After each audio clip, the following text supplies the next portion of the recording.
এদিকে আফগানিস্তানের বিপক্ষে সিরিজ নিশ্চিত করতে আজ আবারও মাঠে নামছে বাংলাদেশ। শারজায় ম্যাচটি শুরু হবে বাংলাদেশ সময় রাত 8:30টায়।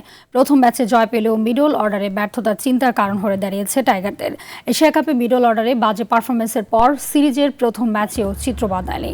তামিম ইমনের 17 রানের জুটির পরও 9 রান তুলতেই 6 উইকেট হারায় বাংলাদেশ। এই সমস্যা দ্রুতই কাটিয়ে উঠবে দল, এমনটাই বিশ্বাস করেন নুরুল হাসান সোহান।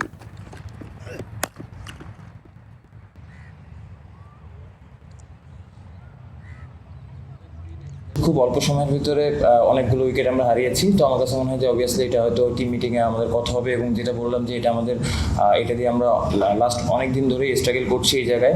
তো অবভিয়াসলি এই জায়গা থেকে কীভাবে ইমপ্রুভ করা যায় সবাই এটা নিয়ে কথা হচ্ছে, এবং এশিয়া কাপের পরেও এটা নিয়ে কথা হয়েছে। তো অবভিয়াসলি ইমপ্রুভ করার অনেক জায়গা আছে।